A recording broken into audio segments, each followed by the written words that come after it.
Assalamualaikum warahmatullahi wabarakatuh. Segala puji hanya bagi Allah, Zat yang menjadikan malam sebagai selimut dan tidur sebagai rehat bagi jasad, namun tetap menjadikan hati orang-orang beriman terjaga dengan zikir dan kesadaran akannya. Shalawat dan salam semoga selalu tercurah kepada junjungan kita Nabi Muhammad yang mengajarkan umatnya bukan hanya bagaimana beribadah di siang hari, tetapi juga bagaimana menata hati sebelum mata terpejam di malam hari. Saudaraku yang dirahmati Allah, pernahkah kita merenung sejenak bahwa tidur yang selama ini kita jalani setiap malam sebenarnya bukanlah sekadar istirahat jasmani? Tidur bukanlah ruang kosong yang tanpa nilai.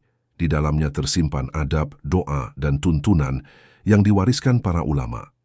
Bahkan, tidur bisa menjadi ibadah bila hati dipenuhi niat yang benar, adab yang dijaga, serta zikir yang dipanjatkan sebelum kita menyerahkan jiwa kepada Sang Pencipta. Al-Imam Al-Ghazali dalam Bidayatul Hidayah mengingatkan kita bahwa tidur adalah cermin dari kematian kecil. Saat seseorang merebahkan dirinya, seakan ia sedang menyerahkan ruh kepada Allah, dan saat ia terbangun kembali, seakan ruh itu dikembalikan sebagai tanda kasih sayang dan kesempatan baru. Maka, tidaklah layak seorang hamba melewati malam tanpa adab, tanpa doa, tanpa mengingat kepadanya, sebab bisa jadi tidur malam itu adalah tidur terakhirnya di dunia. Renungan inilah yang akan kita gali bersama. Bagaimana tidur yang sederhana bisa menjadi jalan mendekat kepada Allah, bagaimana adab-adab yang diajarkan para ulama mampu mengubah tidur biasa menjadi ibadah bernilai, dan bagaimana hati tetap hidup walau jasad terlelap. Mari kita berjalan bersama, menyelami kedalaman hikmah dari adab tidur yang penuh makna, agar setiap malam kita bukan hanya beristirahat, tetapi juga semakin dekat dengan Allah. Dalam perjalanan sejarah Islam, adab tidur bukanlah perkara sepele. Para ulama besar menjaganya dengan penuh perhatian, karena mereka memahami bahwa setiap detik kehidupan seorang mukmin bernilai ibadah bila dijalani sesuai tuntunan. Sejak masa Rasulullah, para sahabat telah diajarkan bagaimana mengisi malam dengan kesadaran spiritual, bahkan dalam perkara tidur sekalipun. Diriwayatkan bahwa Rasulullah tidak pernah tidur dalam keadaan najis. Beliau selalu berwudu sebelum berbaring, kemudian merebahkan tubuhnya di sisi kanan, seraya membaca doa dan ayat-ayat suci. Bagi beliau, tidur adalah penyerahan diri sepenuhnya kepada Allah, sebuah isyarat bahwa jiwa ini bukan milik kita, melainkan titipan yang bisa diambil kapan saja. Maka adab tidur beliau bukan sekadar rutinitas, tetapi cermin dari kepasrahan dan keyakinan yang mendalam. Tradisi ini kemudian diteruskan oleh para tabi'in dan ulama setelahnya. Al-Imam Al-Ghazali dalam Bidayatul Hidayah mengajarkan kepada murid-muridnya bahwa seorang salik, penempuh jalan menuju Allah, harus menata setiap gerak kehidupannya dengan adab. Bahkan tidur, yang tampak sederhana, menjadi bagian dari suluk perjalanan menuju Allah. Beliau mengingatkan, ketika engkau hendak tidur, maka niatkanlah untuk menguatkan tubuh agar dapat menunaikan ketaatan kepada Allah di hari berikutnya. Kisah ulama terdahulu juga memperlihatkan betapa adab tidur dijaga dengan penuh kekhusyukan. Diriwayatkan bahwa sebagian dari mereka sebelum memejamkan mata, meluruskan hati dengan taubat, mengikhlaskan semua urusan, bahkan memaafkan kesalahan orang lain. Mereka takut jika tidur itu menjadi akhir dari hayatnya, lalu bertemu dengan Allah dalam keadaan hati yang keruh. Maka, mereka menjadikan setiap malam sebagai kesempatan terakhir untuk berdamai dengan diri, manusia, dan Rabb-nya. Adab tidur juga lahir dari kesadaran mendalam bahwa tidur adalah saudara kematian. Ruh manusia diangkat, lalu dikembalikan hanya dengan izin Allah. Jika ruh tidak lagi dikembalikan, maka itulah kematian yang sebenarnya. Inilah sebabnya para ulama senantiasa mempersiapkan tidur mereka dengan hati-hati, seakan mereka benar-benar sedang bersiap pulang kepada Sang Khalik. Konteks sejarah ini menunjukkan bahwa tidur bagi orang beriman bukan sekadar kebutuhan biologis, melainkan momentum ibadah yang penuh nilai. Dari Rasulullah hingga para ulama, dari masjid-masjid Madinah hingga madrasah para sufi, tidur dijaga adabnya, dihiasi doa, dan dipenuhi niat yang mulia. Saudaraku yang dirahmati Allah, tidur adalah rahmat yang begitu besar, namun seringkali kita menjalaninya tanpa kesadaran. Al-Imam Al-Ghazali dalam Bidayatul Hidayah mengajarkan bahwa tidur bukan sekadar istirahat tubuh, tetapi sebuah proses ruhani yang dapat membawa seorang hamba lebih dekat kepada Rabb-Nya. Pertama, beliau menekankan tentang niat. Seorang mukmin sebelum menutup mata hendaknya menata hatinya dengan niat bahwa tidur ini untuk menguatkan tubuh agar esok hari mampu menunaikan ketaatan. Dengan niat seperti ini, tidur yang tampaknya pasif berubah menjadi ibadah. Tidur kita bukan lagi sekadar kebiasaan jasmani, tetapi menjadi bagian dari jalan menuju Allah. Kedua, Imam Al-Ghazali menegaskan tentang wudu sebelum tidur. Beliau berkata, "Sebaik-baik keadaanmu adalah engkau tidur dalam keadaan suci." Wudu menjadikan tubuh bersih, hati tenang, dan ruh berada dalam penjagaan Allah. Bahkan, dalam riwayat lain disebutkan bahwa malaikat akan senantiasa mendoakan orang yang tidur dalam keadaan suci. Tidur yang disertai wudu adalah perisai dari gangguan syaitan dan mimpi buruk. Ketiga, beliau mengajarkan tentang posisi tidur. Rasulullah selalu tidur di sisi kanan, dengan tangan kanan berada di bawah pipi. Posisi ini bukan hanya sunnah, tetapi juga simbol kepasrahan. Berbaring di sisi kanan seakan melatih hati untuk mengingat bahwa suatu saat jasad ini akan direbahkan di liang lahat dengan posisi yang sama. Tidur menjadi latihan kematian kecil agar kita tidak lengah dari hakikat hidup yang sesungguhnya. Keempat, adab yang tidak kalah penting adalah membaca doa dan zikir sebelum tidur. Lidah seorang mukmin tidak boleh dibiarkan kosong. Rasulullah mengajarkan doa-doa, ayat kursi, surah Al-Ikhlas, Al-Falaq, dan An-Nas. Bacaan ini bukan sekadar rangkaian kata, tetapi benteng ruhani yang menjaga dari gangguan syaitan. Imam Al-Ghazali menekankan bahwa zikir sebelum tidur ibarat menyerahkan jiwa kepada Allah dalam keadaan penuh cahaya iman. Selain itu, ada pula adab yang lebih halus, yaitu menyucikan hati sebelum tidur. Para ulama berpesan, jangan biarkan dendam, kebencian atau kesedihan membelenggu hati saat kita hendak merebahkan diri. Sebab, bagaimana mungkin seorang hamba berharap tenang dalam tidurnya bila hatinya masih diliputi kegelapan? Maka hendaklah seorang mukmin memaafkan orang lain, bertobat kepada Allah, dan menutup hari dengan hati yang lapang. Saudaraku, perhatikanlah betapa indahnya adab-adab ini. Apa yang terlihat sederhana, wudu, doa, posisi tidur, niat, ternyata adalah kunci yang menjadikan tidur bernilai ibadah. Tidur seorang mukmin bukanlah pelarian dari kehidupan, tetapi bekal untuk perjalanan menuju Allah. Ia tidak tidur dalam kelalaian, melainkan dalam kesadaran penuh bahwa setiap hembusan nafas bisa jadi adalah yang terakhir. Maka, adab tidur menurut Al-Imam Al-Ghazali bukan sekadar kebiasaan yang diwariskan. Ia adalah seni menjalani kehidupan dengan penuh makna, bahkan dalam detik-detik istirahat. Inilah bukti bahwa dalam Islam tidak ada satu pun momen kehidupan yang sia-sia bila dijalani dengan adab dan kesadaran kepada Allah. Saudaraku yang mulia, setelah kita memahami adab-adab lahiriah sebelum tidur, wudu, doa, posisi tubuh dan niat, kini marilah kita menyelam lebih dalam pada dimensi batiniah. Sebab, dalam pandangan para ulama, tidur bukan hanya istirahat tubuh, tetapi juga perjalanan ruhani yang menghubungkan seorang hamba dengan Allah. Imam Al-Ghazali menggambarkan tidur sebagai kembalinya ruh kepada asalnya. Saat kita tidur, ruh kita seakan naik menuju alam yang tak terlihat oleh mata duniawi.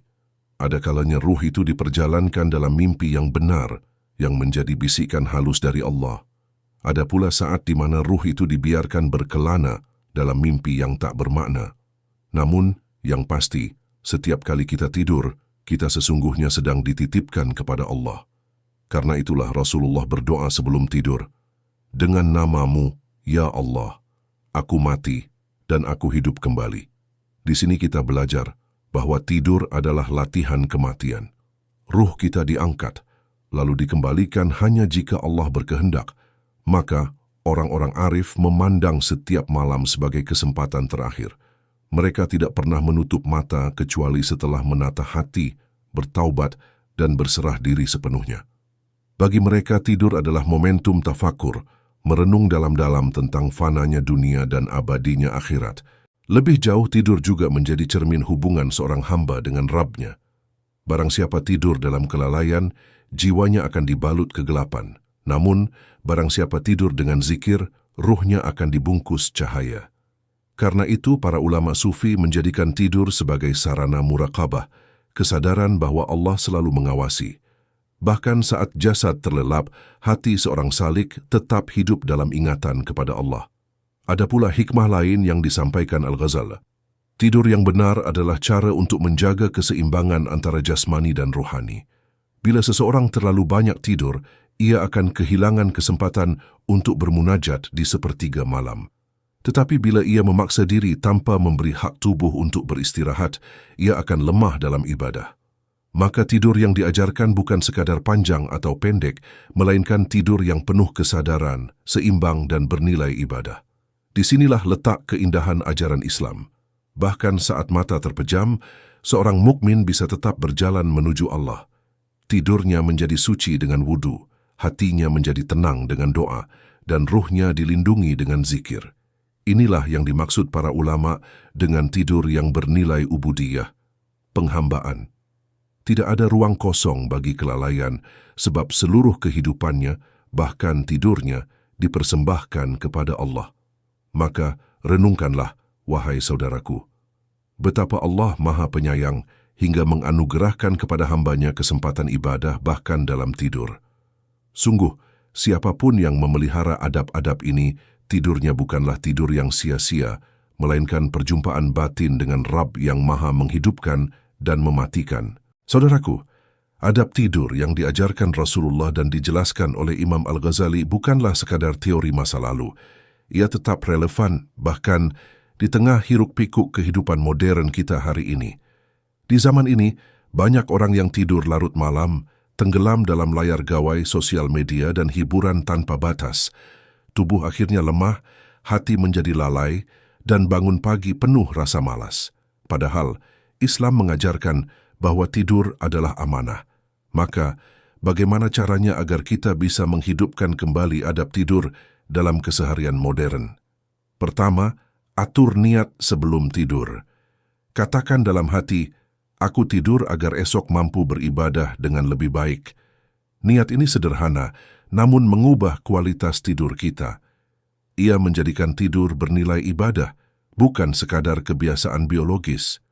Kedua, biasakan wudu meski hanya akan tidur sebentar. Banyak dari kita menyepelekan hal ini, namun bayangkan betapa indahnya bila malaikat mendoakan kita sepanjang malam hanya karena tidur dalam keadaan suci.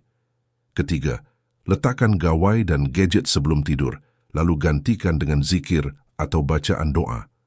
Rasulullah mengajarkan bacaan ayat kursi, surah Al-Ikhlas, Al-Falaq, dan An-Nas. Ini bukan hanya benteng dari syaitan, tetapi juga menenangkan pikiran dari kebisingan dunia. Keempat, jaga hati tetap bersih sebelum tidur. Jika hari itu ada yang menyakiti, belajarlah memaafkan. Jika ada dosa, segeralah bertaubat. Jangan biarkan hati tertutup kegelapan saat ruh kita sedang dititipkan kepada Allah. Kelima, atur pola tidur dengan seimbang. Jangan berlebih-lebihan dalam begadang dan jangan pula tidur sepanjang malam.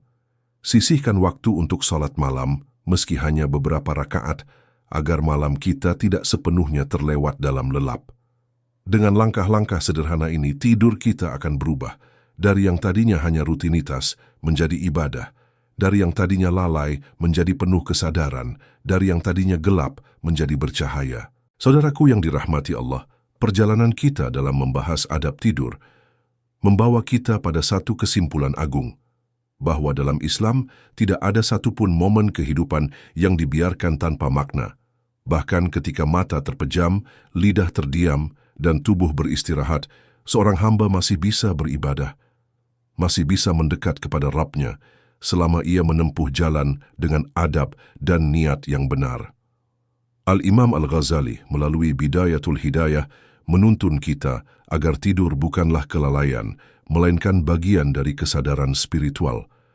Tidur seorang mukmin adalah ibadah tersembunyi Ia bernilai karena diniatkan untuk menguatkan diri dalam ketaatan. Ia bercahaya karena didahului dengan wudu dan doa. Ia penuh makna karena disertai dengan keikhlasan hati, taubat, dan pemaafan kepada sesama. Bayangkanlah betapa indahnya bila setiap malam kita tidur dengan keadaan hati yang lapang. Tidak ada dendam, tidak ada rasa benci, tidak ada penyesalan yang memberatkan dada. Kita serahkan semua urusan kepada Allah. Kita tutup mata dengan damai, seakan benar-benar siap bila malam itu adalah malam terakhir di dunia. Betapa tenteramnya ruh yang menyerahkan dirinya kepada Allah dalam keadaan bersih, lalu dipeluk oleh doa malaikat hingga pagi menjelang. Namun betapa rugi orang yang tidur dalam kelalaian. Tubuhnya rebah tetapi hatinya penuh keruh. Ia lupa wudu, lalai dari doa, dan membawa beban amarah serta dosa ke dalam tidurnya. Jika malam itu adalah akhir hayatnya, maka ia pulang dalam keadaan gelap. Na'udzubillah min zalik. Karena itu, marilah kita tanamkan tekad mulai malam ini.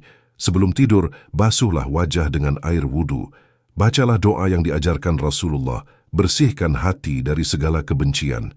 Maafkan orang yang menyakiti kita, agar Allah juga berkenan mengampuni dosa-dosa kita. Lalu tidurlah dengan niat untuk menguatkan diri dalam ibadah, agar setiap helaan nafas dalam tidur pun bernilai di sisi Allah. Saudaraku, hidup ini singkat. Setiap malam adalah kesempatan terakhir.